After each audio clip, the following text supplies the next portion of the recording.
অত্র এলাকার যত জিন্নাত আছে সমস্ত জিন্নাতদের বিচারক ছিলেন উনি। রাত 12টার পরে জিনদের বিচার বসত। জিন্নাতদের ভিতরে যত মারামারি হইছে, জুলুম হইছে, এই সব কিছুর বিচার করতেন হুজুর। ওনার কাছে ওরা বিচার নিয়ে আসতো, সবাই এক বাক্যে ওনার বিচার মেনে নিত। এই বিচার আসরে বসতো রাত 12টার পরে। ফরিদপুরে শামসুল হক ফরিদপুরি রহমতুল্লাহি আলী সদস্য হুজুর রাহিমাহুল্লাহ, ওনার জীবনীতেও পাইলাম আমার উস্তাদ দেখছেন আল্লামা নাসিম আরাফাত সাহেব, মালিবাগ জামিয়ার সুনামধন্য মুহাদ্দিস। উনি বাংলার হীরামতি পান্না এক বই লিখছেন, যে বইয়ে 3 জন ব্যক্তির জীবনী এনেছেন, মোহাম্মদুল্লাহ হাফিজজি, তারপরে পীরজি হুজুর, সদস্য হুজুর, এই 3 জনের জীবনী এনেছেন। এখানে হুজুর লেখছেন, ওই যে হুজুরও একবার ঢাকা থেকে এরকম গহডাঙ্গা যাবেন, তো নৌকায় উঠছেন, নৌকা আরও যাত্রীরাও উঠছে, উনি উঠছেন, যাত্রীরা ঘাটে ঘাটে নামলো, ওনার ঘাট একবারে সবার পরে। তো মাঝি সহ সবাই তো চিনে হুজুরকে, যে হুজুর কত বড় বুজুর্গ, কত বড় আল্লাহওয়ালা। তো সবাই নামছে, এবার হুজুরের ঘাটে যাবেন, এটাই স্বাভাবিক। কিন্তু ইনি বলতেছেন মাঝিরে যে না, আমার ওইখানে নিতে হবে না, তুমি আমার এখানে নামায় দাও, এই ঘাটে নামায় দাও। অথচ রাত তখন বাজে প্রায় 12টা, এই ঘাটে নামায় দাও। অথচ এখান থেকে হুজুরের বাড়ি যেতে হলে বিশাল একটা হাওর পায়ে হেঁটে যেতে হবে। কেন হুজুর এই কষ্ট করবেন? নৌকা যাবে তার ঘাটে, আর উনি নামতে চান এখানে। মাঝি বারবার বলতেছে, হুজুর এই কষ্টটা কেন করবেন? হুজুর নৌকা নিয়ে তো আমি আপনার ঘাটে যাব। হুজুর বলতেছেন, তুমি এত কিছু বুঝবা না বাবা, আমার এখানে নামাও, খুব দ্রুত নামাও। মাঝি বাধ্য হয়ে নামাই দিছে। এরপরে কুয়াশার রাত ছিল, শীতের রাত। তো মাঝি নামানোর পরে তার ভিতরে কৌতূহল জাগলো যে না, আমিও হুজুরের পিছনে পিছনে যাব। কেন এখানে নামবে হুজুর? কারণটা তো কোনো যুক্তি নাই, এখানে কেন নামলো? আমি পিছনে পিছনে যাব। তো মাঝিও, কুয়াশার রাত তো অতটা বোঝা যায় না, কে 10 হাত দূরে থাকলে একজনের ঠিক মতো দেখা যায় না। এজন্য হুজুরে আর বুঝেন নাই যে পিছনে মাঝি আছে। মাঝিও পিছনে পিছনে আসতেছে। মাঝি তার নিজের ভাষ্য সে লিখছে যে আমি কিছু দূর যাওয়ার পরেই দেখলাম যে হুজুরকে আমি নামাইলাম একা, আর কেউ ওনার সাথে নাই। হঠাৎ করে দেখি ওনার ডানে বামে শয়ে শয়ে মানুষ চলতেছে। সুবহানাল্লাহ। আমি তো ভয় পাইতেছিলাম যে হাওরটা হুজুর কেমনে একা পাড়ি দিবে। আমি দেখি মানুষের অভাব নাই, ডানে বামে সামনে পিছনে মানুষ আর মানুষ। আমার তো কলিজা শুকিয়ে গেছে, এটা কি? তারপরও সাহস করে করে পিছনে পিছনে একদম গেলাম বাড়ি পর্যন্তই। ও বাড়ির কাছাকাছি যাওয়ার পরে দেখি আর কোনো মানুষ নেই, হুজুর একা। আমি তো একদম হাঁপাইতেছি হুজুরের কাছে, হুজুর এটা কি? হুজুর বলতেছে, তুমি কি? কতটা আমি তো আপনার পিছনে পিছনে আসছি। কেন? দেখার জন্য। কি দেখছো? যা দেখবার তো দেখছি। এরা কারা? আপনার নামাইলাম একা, এরা কারা? হুজুর তখন বলতেছে, বাবা কারো কাছে বইল না, আমি নৌকা থাকতে এই এলাকার জিন্নাতের সর্দার আমার কানে কানে বলতেছে, হুজুর একটু দয়া করে যদি আপনি এখানে নামতেন, আর আপনারে পাহারা দিয়া দিয়ে আমরা বাড়ি পর্যন্ত পৌঁছাইতাম, আর এইটুকু সময়ের ভিতরে আমাদের কিছু মারামারি আসছিল, কিছু ঝগড়াঝাটি আসছিল আমাদের ভিতরে, সবাই আমরা একমত হইছি, আপনি যা রায় দিবেন আমরা সবাই মেনে নিব, এই সমাধানটা করে ফেলতাম। সুবহানাল্লাহ। জিন্নাতরা আল্লাহওয়ালাদেরকে কীরকম শ্রদ্ধা করে। এরাও একটা জাতি। আল্লাহর কোরআনে হাদিসে জিন জাতি সম্পর্কে বহু কথা। জিন্নাতদের একটা বৈশিষ্ট্যই হলো তারা আল্লাহওয়ালাদেরকে খুব ভয় পায়, খুব শ্রদ্ধা করে, খুব শ্রদ্ধা করে, তাদের সাথে মোটেও বেয়াদবি করে না। তো যে কথা বলতেছিলাম আমি, হুজুরের কাছে গেছি পরে হুজুর আমারে বলতেছেন, কোথা থেকে আসছো? ওই হামসাপুরে হুজুর। আমি বললাম, হুজুর কাতিয়া মাদ্রাসা থেকে, সিলেটের জগন্নাথপুর কাতিয়া মাদ্রাসা। তখন কাতিয়া মাদ্রাসার শেখ শাহ হুজুর দুনিয়াতে জীবিত। হুসাইন আহমদ মাদানী রহমতুল্লাহি আলীর জানেশিন, একদম কলিজা ছিলেন যিনি, পাগল দেওয়ানা ছিলেন কুতবুল আলম শৈখুল ইসলাম আল্লামা হুসাইন আহমদ মাদানী রহমতুল্লাহ। ফজরের নামাজটা পড়ি হুজুর মিম্বরে বসে যেতেন, বসেই গত রাতের স্বপ্নের কথা আমাদেরকে শুনাইতেন। স্বপ্নটা শুনাইতেন আর সারাক্ষণ কাঁদতেন, চোখ দিয়ে শুধু ঝর ঝর করে পানি পড়ত। প্রতিদিনের স্বপ্নই আমাকে এখনও কানে বাজে, শুধু এই কথা বলতেন, বাবা গত রাত দেখেছি কুতবুল আলম হুসাইন আহমদ মাদানী আলাইহির রহমা আমার মাদ্রাসায় এসেছেন, আমার হাত ধরছেন, হাত ধরে মাদ্রাসা ঘুরতেছেন আর আমাকে বলতেছেন, আমিনুদ্দিন এখানে দাওরে হাদিস হবে, এখানে মেশকাত শরীফ হবে, এখানে হেদায়া পড়া হবে, এখানে তোমার পাকঘর হবে, এখানে হিফজখানা হবে। সুবহানাল্লাহ, জোরে কর। এভাবে হাত ধরে ধরে নকশা বলে দিতেন। তিনি বলছেন, আমার উস্তাদ বলছেন যে আমি বহু রাত দেখেছি স্বপ্নে কুতবুল আলম আল্লাহর নবীর হাত ধরে আমার মাদ্রাসা ঘুরতেছেন। তো যখন হামসাফরে মোহতামি শাহ হুজুর অন্ধ হুজুর আমাকে জিজ্ঞেস করলেন, বড় হুজুর কোত্থেকে আসছ? হুজুর কাতিয়া মাদ্রাসা থেকে। ও শাইখে কাতিয়া, আমার সালাম দিও, বইল আমার জন্য দোয়া করতে। আর এদিকে শাইখে কাতিয়া আমারে বলে দিয়েছেন, বাবা ওইখানে যাইতেছ, বড় হুজুর বহুত বড় আল্লাহওয়ালা, বহুত বড় বুজুর্গ, আমার সালাম দিও আর বইল আমার জন্য দোয়া করতে। সুবহানাল্লাহ। এ কথার জন্য বলছিলাম, মানিকে মানিক চিনে, আল্লাহর ওলিরা ওলি চিনে। হ্যাঁ, খাঁটি মানুষ খাঁটি মানুষকে চিনে, আর বেজাল মানুষ বেজাল মানুষকে চিনে, জাত জাতকে চিনে। তো রাবিয়া বসরির ঘরে যারা আসছেন তারা ওই যুগের সাধক। কয়জন? 3 জন। কারা কারা? মালিক ইবনে দিনার, হাসান বসরি, শাকিক বলখি রহমতুল্লাহি আলাইহি, 3 জন। আলোচ্য বিষয় কি? আসছেন মূলত ওনারে দেখতে। কারণ রাবিয়া বসরি এতটাই আল্লাহর প্রেমিক ছিলেন, এতটাই প্রেম আর ভালোবাসা তার অন্তরে ছিল, যার সামনে, যার কথার সামনে এই 3 জন সাধক নিজেদেরকে শিষ্য মনে করতেন। রাবিয়া বসরির কথার গুড়, রহস্য আর তত্ত্ব তারা বুঝতে চেষ্টা করলে নতজানু হয়ে যেতেন।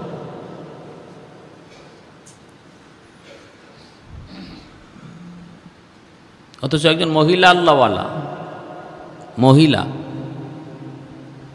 তিনি পুরুষ না মহিলা?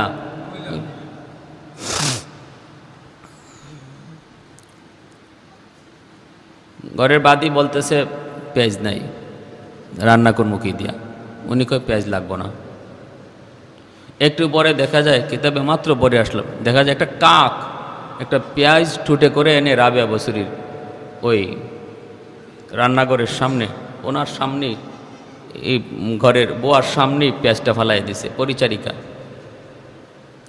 তো পরিচারিকা যে বোয়া, সে তো খুশি, পেঁয়াজ পেয়ে গেছে, রান্নাও করেছে। কিন্তু রাবিয়া বসরি পেঁয়াজের রান্না খানই নাই, উনি খালি রুটি খাইছেন।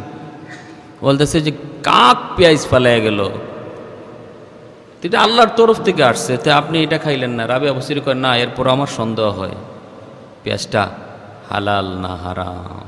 সুবহানাল্লাহ, জুরে কোন সুবহানাল্লাহ। আর আমরা হইলে কইতাম যে আল্লাহ গাইবি হাতে পাঠাই দিছে, এর থেকে হালাল আর কিছু আছে নাকি? ওই যে আমার এক মুসল্লি একদিন বলছিল, ও নুরুদ্দিন সাহেব মনে হয় নাই আজকে দুনিয়া, বলছে হুজুর আমার অ্যাকাউন্ট থেকে টাকা নাই, না কে জানে বলছিলেন যে আমার অ্যাকাউন্টে দেখি টাকা নাই।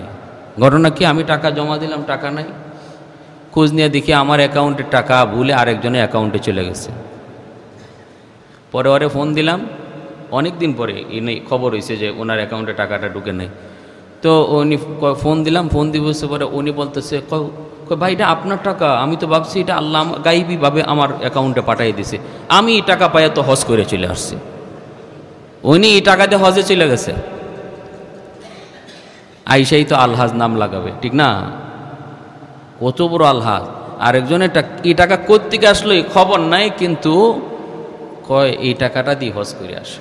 কেমন হজটা হইছে আর কত বড় হাজি সাহেব হইছে উনি। রাবিয়া বসি বলে, না আমার সন্দেহ আছে, কাকে ফালাক আর যাই ফালাক এটার উপর আমার সন্দেহ আছে, আমার চোখে দেখা যে জিনিস না, আমি দেখতেছি না যে এটা কার বা কিভাবে আসলো, কি হালত এটার, আমি এই পেঁয়াজের রান্নাই খাবো না। হালাল হারামের প্রতি তাদের কি পরিমাণ ভয় ছিল, ভীতি ছিল, কেন তারা হাত উঠাইলে আল্লাহর দরবারে সাথে সাথে কবুল হবে না? কেন হবে না? সন্দেহ হয়েছে, এর থেকেও দূরে থাকতেন।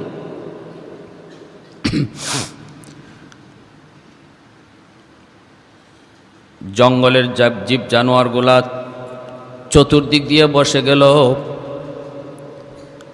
জঙ্গলের জীব জানোয়ারগুলা চতুর্দিক দিয়ে বসে গেল। ওই অবস্থায় হাসান বসরি গেছেন। যাওয়া মাত্রই দেখা গেল হিংস্র জানোয়ারগুলা তারা আবার যার যার জায়গা মতো চলে গেল। হাসান বসরি বলতেছেন রাবিয়া বসরিকে, ও আল্লাহর ওলিয়া, জঙ্গলের বাঘ ভাল্লুক তোমাকে শ্রদ্ধা করলো, সম্মান করলো, তোমার তাজিম করলো, পাশে বসা থাকলো, আর আমি এত বড় জালেম কোত্থেকে আসলাম? আমি আসা মাত্রই ওরা চলে গেল। ঘটনা কি? রাবিয়া বসরি হাসান বসরিকে বলতেছেন, আপনি কি খাইয়াইছেন? রুটি আর গোশত। কত গোশত খাইছেন? যাদের গোশত আপনি নিজের দাঁত দিয়ে কামড়ায় খাইছেন, ওরা আপনারে দেখলে তো ভয় পাবেই।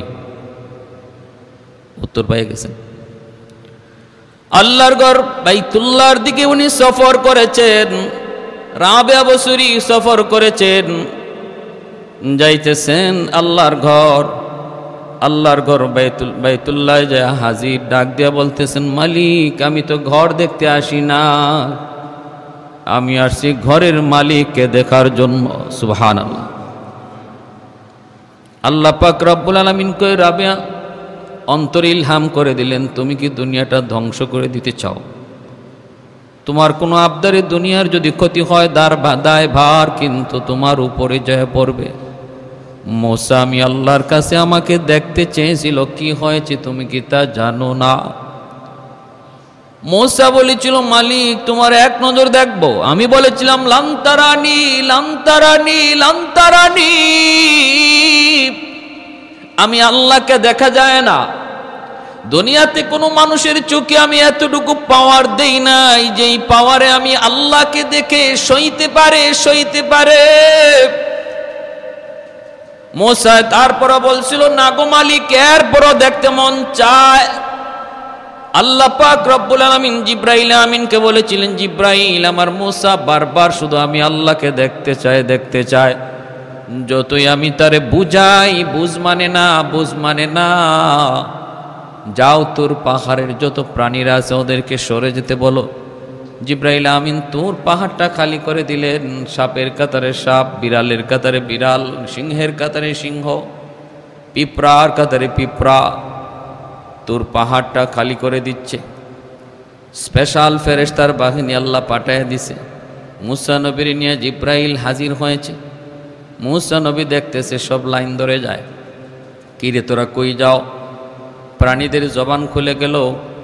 কই মুসা, গন্ডগোল ঘটাইয়া তুমি নিজে এখন জানো না।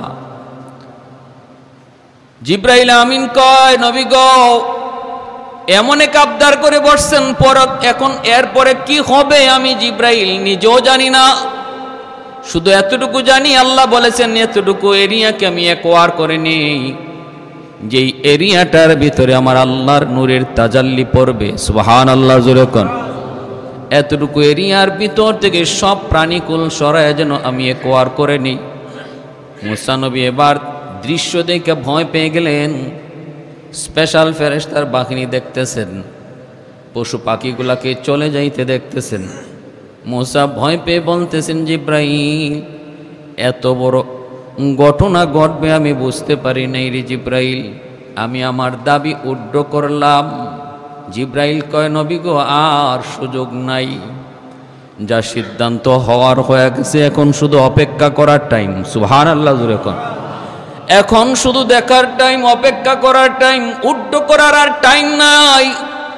কারণ মালিক আপনারে বারবার বলেছে লান্তারানি লান্তারানি না।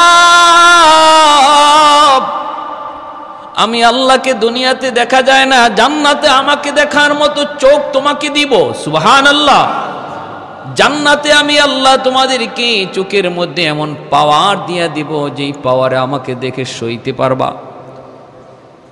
এরপরে তুর পাহাড়ের মধ্যে আল্লাহর নূরের তাজাল্লি পড়লো। তুর পাহাড়টা জলে সাই হয়ে গেল। জ্বলন্ত আগুনের ভিতরে মুসা নবীও জ্বলতেছে। এবার আল্লাহ কয়ে, রে আগুন, আমার মূসা বুঝে নাই, এজন্য আবদার করেছে সাবধান তুই আমার মূসার পশম পর্যন্ত জ্বালাবি না। আগুন সব জ্বালায়া ছাই ছাই করে দিল, কিন্তু মূসা কালিমুল্লাহর একটা পশম জ্বলল না। বেহুশ হয়ে পড়ে আছেন। আল্লাহ পাক জিব্রাইলকে কয়, জিব্রাইল আমার মূসাকে হুঁশ ফিরাও। মূসা নবী হুঁশ ফিরার পর আল্লাহর কুদরতি কদমে সিজদায় পড়ে গেছেন। মালিক আমার ভুল হয়ে গেছে, মাফ করেন। জিব্রাইল কয় ৭০,০০০ নূরের পর্দা থেকে মাত্র একটা পর্দা আল্লাহ সরাইছে। সুবহানাল্লাহ। জান্নাতে পুরা ৭০,০০০ পর্দাই আল্লাহ সরাইয়া দিবে। এরপরও কোনো জান্নাতি বেহুশ হবে না, আল্লাহ চোখে ওই পাওয়ার দিয়ে দিবেন। মেমোরি কার্ডে যতটুকু লোড নেওয়ার আছে শক্তি, এতটুকু, এর বেশি নিলে পরে অ্যাকসেপ্ট করবে না। আল্লাহ প্রতিটা মানুষের দিল, দেমাগ, চোখ, কান, এই সব কিছুর একটা লিমিট দিছেন। এর বাহিরে কিছু করা যাবে না, করলে পরে এটার ক্ষতি হবে। দাঁত দিয়া কামড় দেওয়ার যদ্দূর শক্তি আছে এদ্দূরই আল্লাহ দিয়ে দিছেন, এর বেশি চেষ্টা করবেন দাঁত ভাঙবে, ঠিক না? কান দিয়া শুনবো আমরা, কতটুকু জায়গা থেকে শুনবো এতটুকুর একটা লিমিট আল্লাহ দিয়ে দিছেন। দেমাগ কদ্দূর পর্যন্ত চিন্তা করে উঠতে পারবো আল্লাহ দিয়ে দিছেন লিমিট, এর বাহিরে যাবেন পাগল হয়ে যাবেন। এজন্য আল্লাহ বলে তাফাক্কারু ফি খালকিল্লাহ, তাফাক্কারু ফি খালকিল্লাহ ওয়ালা তাতাফাক্কারু ফি যাতিল্লাহ। আমি আল্লাহ তোমাদের দেমাগের মধ্যে এতটুকুই ক্ষমতা দিয়েছি, যেই ক্ষমতার দ্বারা তোমরা আমার সৃষ্টি জীব নিয়ে গবেষণা করবে, আমি আল্লাহকে পাবে। যখনই আমাকে নিয়ে ভাবতে শুরু করবে তখনই ব্রেন আউট হবে, কারণ এই ক্ষমতা তোমার ব্রেইন আমি দেই নাই। নাস্তিকরা নাস্তিক হয় কেমনে? ওই চিন্তা করে কয় আমাদেরকে আল্লাহ বানাইছে, তো আল্লাহরে কে বানাইছে? আমরারে বুঝলাম আল্লাহ বানাইছে, আল্লাহরে কে বানাইছে? আল্লাহকে কে বানাইছে এটার চিন্তা করে সমাধান বের করার মতো দেমাগে যোগ্যতা আল্লাহ সৃষ্টিগতভাবে কোনো মানুষকে দেয় নাই। অতএব এই জায়গায় চিন্তা করলেই নাস্তিক হবে।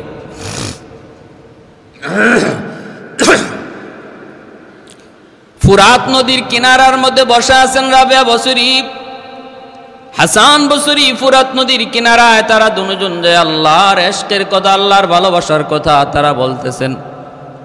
হাসান বসরি বলেন, রাবেয়া বসরির সামনে যখন আমি যাইতাম, তার আল্লাহ প্রেমের দৃশ্য, আল্লাহর মহব্বত ভালোবাসার কথাগুলো শুনলে পরে আমি যে একজন পুরুষ, উনি যে একজন মহিলা, এই খবর আমাদের থাকতো না।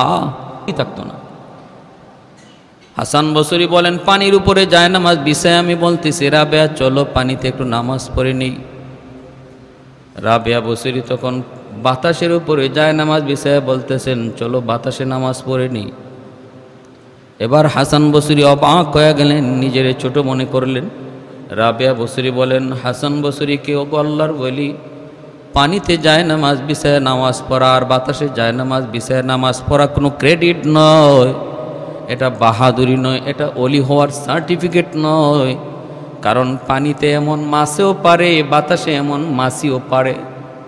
তুমি যা পারো এটা মাছে পারে, আর আমি যা পারি এটা মাছি পারে। অতএব এটা বাহাদুরির কোনো বিষয় নয়। আল্লাহ প্রেম এর চেয়ার উপরে, সুবহানাল্লাহ জোরে কোন, এর চেয়ার উপরে, এর চেয়ার উপরে। ও মালিক, আমি যদি জাহান্নাম থেকে বাঁচার জন্য আমি তোমার গোলামি করে থাকি, আমাকে জাহান্নামে ফালায় দিও। রাবেয়া বসরির দোয়া, জাহান্নাম থেকে বাঁচার জন্য যদি আমি তোমার গোলামি করে থাকি, তাহলে আমার সবার আগে জাহান্নামে ফালায়ও। জান্নাত পাওয়ার জন্য যদি তোমার গোলামি করে থাকি, তাহলে আমাকে জান্নাত থেকে বিতাড়িত কইরো। আর যদি তোমাকে পাওয়ার জন্য আমি গোলামি করি, আমাকে তুমি দেখা দিও। সুবহানাল্লাহ জোরে কর। তাহলে রাবেয়া বসরি তার ইবাদতের কোয়ালিটি দেখেন। তিনি বলতেন, যারা জান্নাত পাওয়ার জন্য ইবাদত করে আমার মন চায় জান্নাতকে আমি আগুন দিয়ে জ্বালায় দিই। এজন্যই তিনি বাইতুল্লাহর সামনে যায় বলতেছেন, বাইতুল্লাহ আমি তোরে দেখতে আসি নাই, তোর মালিকরে দেখতে এসেছি। আল্লাহ বলতেছে, রাবেয়া তুমি কি এমন অঘটন ঘটাইতে চাও যার দায়ভার তোমার উপরে পড়বে? মুসা পারে নাই, তুমিও পারবা না, এমন আবদার করো না।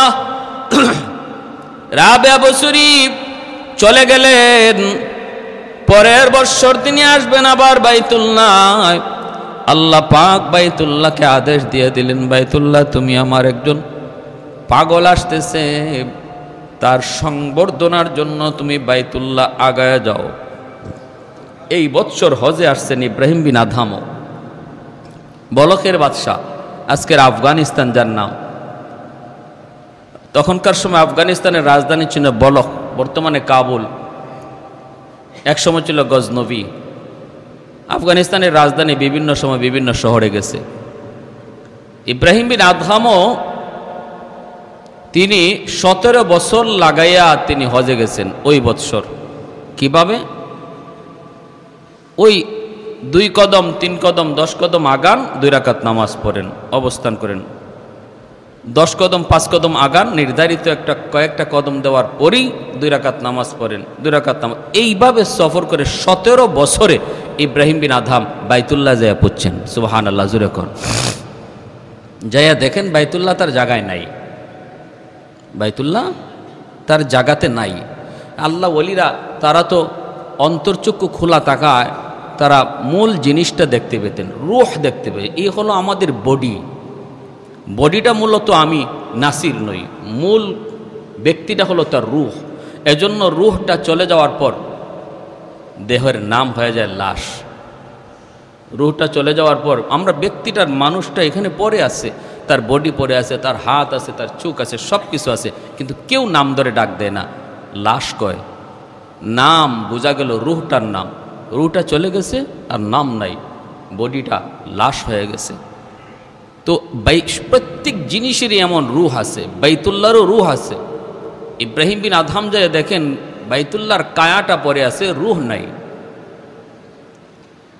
মালিক এত কষ্ট করে বাইতুল্লাহ দেখতে আসলাম, বাইতুল্লাহ কই? ও মালিক এত কষ্ট করে খানা কাবা দেখতে আসলাম, কাবা কই?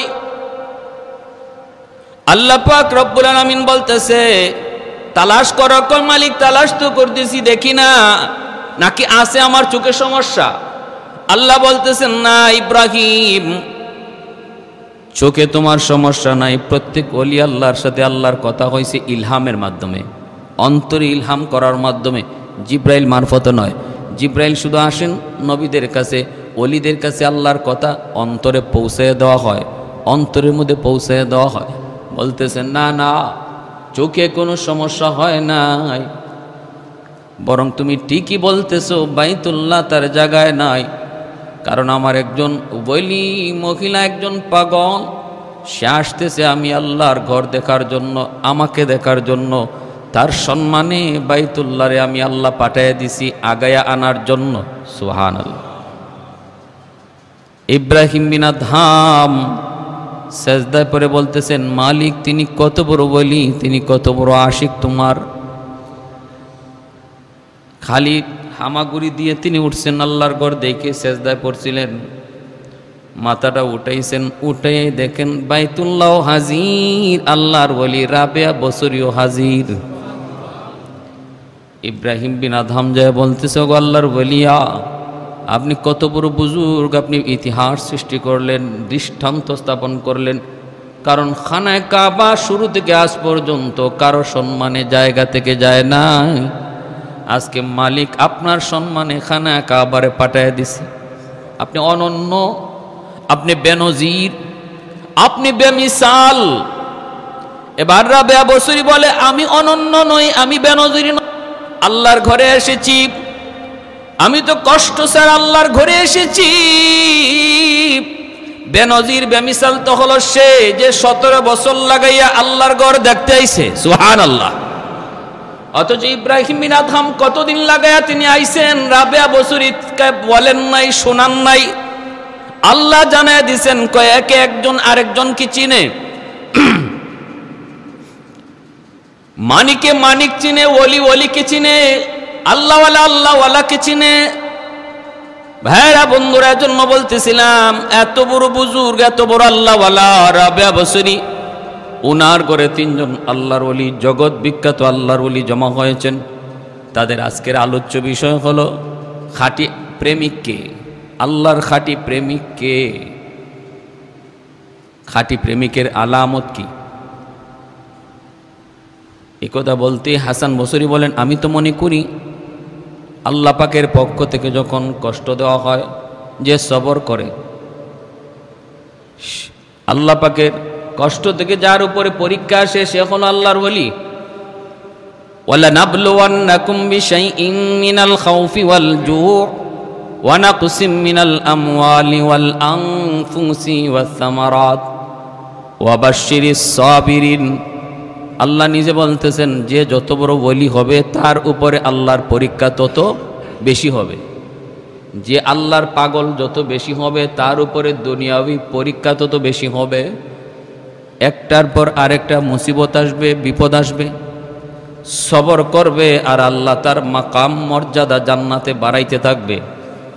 দুনিয়াতে কিছু মানুষকে আল্লাহ এমন পছন্দ করা করে, এটা আল্লাহর একান্ত, এটা আল্লাহর ইচ্ছা। এখানে আমাদের কোনো হাত নাই যে আল্লাহ অমুককে কেন এত ভালো পায়। আল্লাহ বলে এটা আমার মনের বিষয়, আমার কুদরতি কলিজার বিষয়, আমি ওরে ভালো পাই, ওরে আমার ভালো লাগে, ওর হাসিটা আমার ভালো লাগে, ওর চলনটা ভালো লাগে, ওর পোশাকটা আমি আল্লাহর কাছে ভালো লাগে। কেন জানি না, কেন ভালো লাগে এর কোনো কারণ তালাশ করে পাওয়া যায় না। তখন আল্লাহ বলেন, আমার ভালোবাসার মানুষটারে আমি আল্লাহ জান্নাতে রাখবো। যেই জায়গায় রাখবো ওই জায়গা পর্যন্ত পৌঁছতে তার আমলে ঘাটতি আছে, আমল কম, অতিরিক্ত আমল কম। যেই জায়গায় পর্যন্ত পৌঁছা যায় তখন রব্বুল আলামিন ওই আমলের ঘাটতিটারে পূরণ করার জন্য মাঝে মাঝে বিপদ দেয়, মুসিবত দেয়, পরীক্ষা দেয়। ওই পরীক্ষাগুলোতে সে যখন সবর করে করে আল্লাহর হুকুমে অটল থাকে, মালিক তখন তার ওই গ্যাপটা পূরণ করে ওই জায়গায় পৌঁছায় দেন। আমলের দ্বারা যে জায়গায় পৌঁছার কথা, যখন সে ওখানে আমলের দ্বারা পৌঁছতে পারে না, তখন তার উপরে কিছু কষ্ট, মুসিবত, রোগ, বিপদ, পারিবারিক বিপদ, ব্যক্তিগত বিপদ দিয়া যখন দেখা যায় ওই বিপদেও সে মসজিদে হাজির, ওই বিপদের সময়ও সে আল্লাহর উপরে ভরসা রাখেই চলতেছে, তখন আল্লাহ আমলের ঘাটতিটারে পূরণ কইরা ওই জায়গাটার গ্যাপ পূরণ কইরা দেয়। সুবহানাল্লাহ।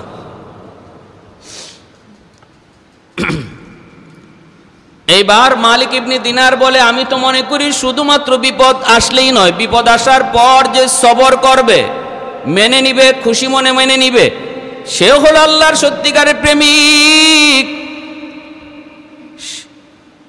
এভাবে এক একজনে এক একটা বলে। রাবেয়া বসরি কি বলতেছেন শুনেন।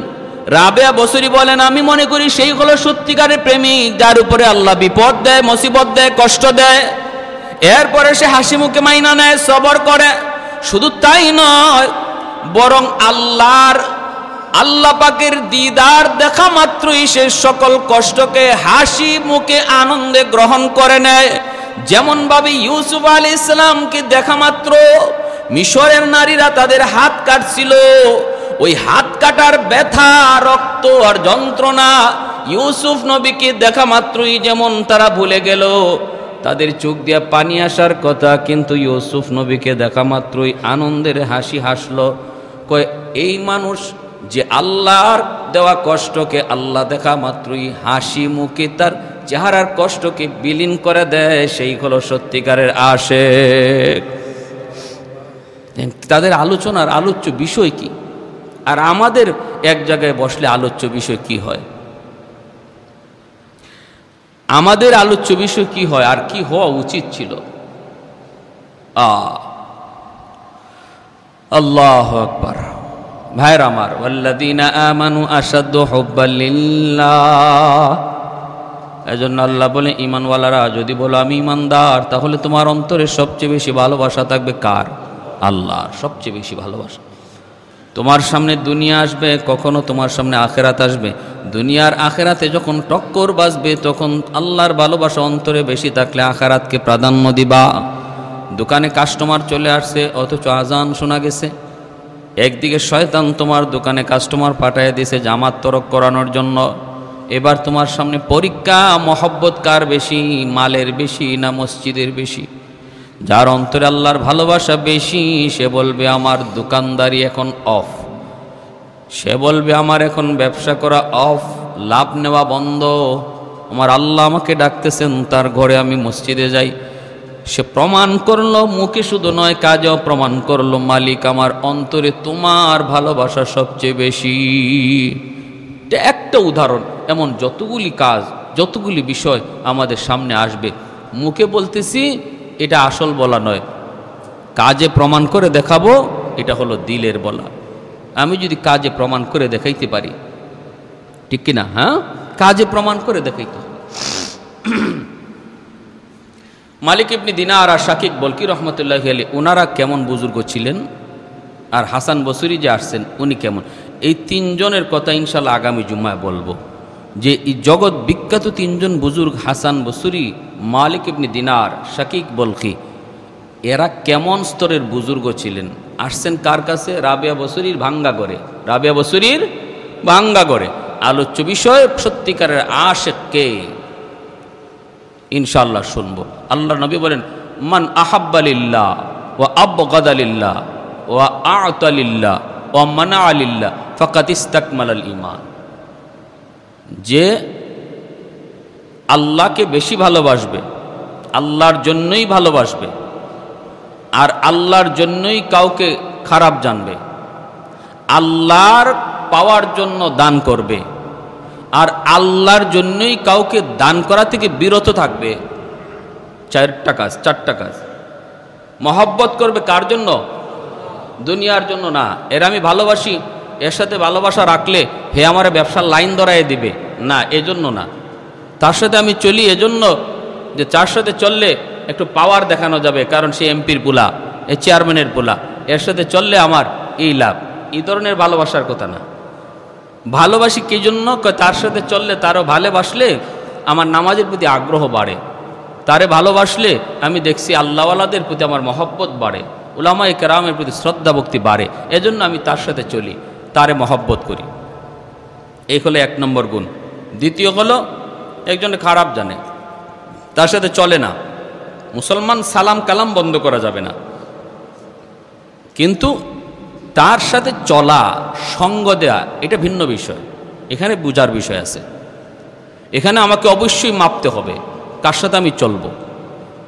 যদি বুঝি তার সাথে চললে পরে আমার নামাজের মধ্যে গাফলতি আসে, তার সাথে চললে পরে উলামায়ে কেরামের প্রতি আমার আরও খারাপ ধারণা আসে, কারণ সে মাঝে মাঝে এরকম আলেম উলামা সম্পর্কে, মসজিদ ইমাম, মুয়াজ্জিন, মাদ্রাসার উস্তাদ, তাদেরকে নিয়ে একটু কটাক্ষ করে কথা কয়, আর ওর সাথে চললে আমার এই কথাগুলো শুনতে হয়।